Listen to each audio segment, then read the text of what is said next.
Kuya Lods, kaya ako ingon niya na matumig kuan, buhol, laag ba?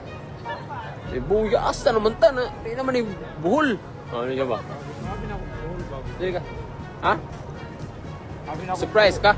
So, na-surprise ko ba? Ah. Grabe no, ang layo nang naabot ng $2,000 mo. Ang layo nang naabot. Yung 2,000. Yung 2,000, isang sapatos ko lang yan. Isang damit. Itong damit na to. Mahal to.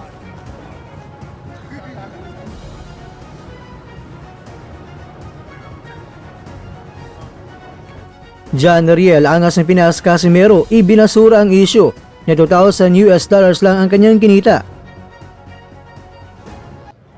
Last, Kuya Lods guys, surprise Kuya Lods, kaya ako ingon niya na matumig kuan, buhol, laag ba?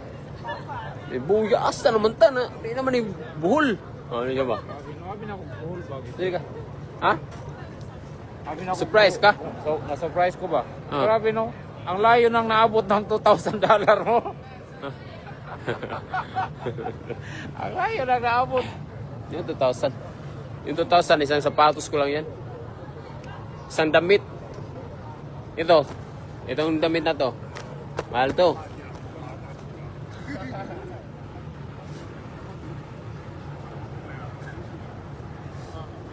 Kaya ayun, dito kami oh. So, na-surprise si Kuya Lods dahil oh, sinurprise ako si Kuya Lods na Geng, geng, geng, geng. Shout out. Sala, duka na kong na-surprise ka rin bro. Na, Sobrang surprise, grabe. oh, Thank you very much. sabi ko, Next time ulit ha. So, Ah. surprise mo kahit sabihin mo lang na sa ano lang. Buhol man yun. So, sabihin mo lang na kahit sa ano lang sa Turmok. Ormoc na lang. Yun, kasi ito kasi tambayan namin. Pag magiging tropa ka namin, ito yung Yeah. tambayan ng mga tropa. Yeah. So, kapag maboard, kasi ako, maboring ako sa ano. Pag maboard ako, dito ako, lagi, ayan o. Pag maboard ka ba? Ano saan? Ah.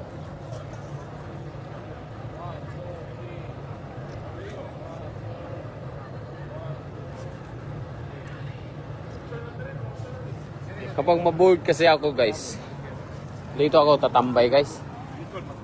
Yan. Sama ko yung mga mga geng-geng. Geng-geng. Samantala, nagkatagtang magbalik ng ring ang anak ng pambansang kamao na si Manny Pacquiao na itong si Jimwell Pacquiao at ang rising prospect na si Carmel Moten sa isang malaking boxing event na itataguyod ng MP Promotions o Manny Pacquiao Promotions ngayong darating na February 28. Gaganapin ang nasabing bakbakan sa Turning Stone Resort Casino sa New York, USA na magsisilbing debut ng promotion ni Manny Pacquiao sa naturang estado. Pangungunahan ang gabi ng bakbakan sa tapatan nina Elijah Pierce at ni Lorenzo para sa WBO o World Boxing Organization Featherweight International Championship. Naasa naman na magiging mainit ang pagharap ng dalawa na magsisilbing highlight ng event na ipapalabas ng live sa Amazon Prime Video. Bukod sa main event, isa sa mga inaabangan ng mga Pinoy at mga boxing fans ay ang muling pagsabak ng Jimwell sa kanyang ikalawang professional fight matapos ang isang kontrobersyal na draw sa kanyang debut noong nakaraang taon. Layo ng batang Pacquiao na makuha ang kanyang unang panalo sa ilalim ng gabay ng Manny Pacquiao Promotions at ang trainer na si Marvin Sumudio.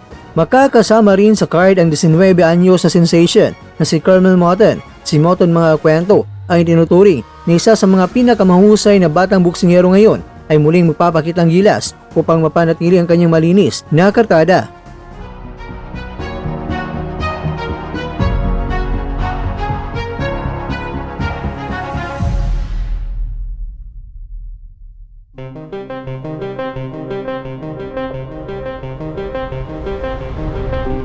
Mga kakwento, ayon kay Sean Gibbons, presidente ng MP Promotions, layunin ng event ay ito na patuloy na magbigay ng plataforma para sa mga sumisikat na bituin sa mundo ng boxing. Ang Turning Stone na kilala bilang tahanan ng International Boxing Hall of Fame ay tinuturing na perpektong lugar para sa pagpapalawak ng impluensya ng promosyon ni Pacquiao sa Estados Unidos. Kaya naman, good luck Jimwell sa paparating mo na laban. Alam naming, kaya mo yan.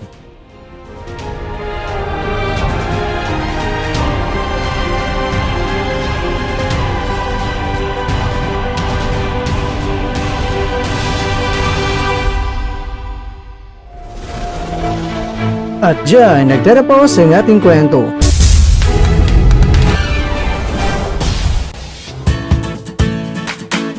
Maraming salamat mga kakwento sa inyong panonood. Pero baka naman mga kakwento ay nagustuhan niyo po ang kwento natin ngayon. Baka pwede niyo po akong mabigyan dyan ng like, subscribe at pa-click na rin sa bell button.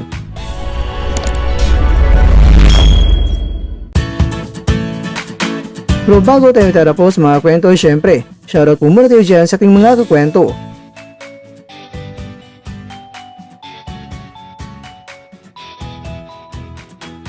At ikaw kwentong nanonood ngayon, shoutout sa iyo dyan. Bueno, hanggang dito na po muna ang ating kwentuhan. At abangan nyo na po ating susunod na video. At dito lang po yan sa isang channel na kung saan maaring ito'y mga kwentong di pa na kwento sa inyo.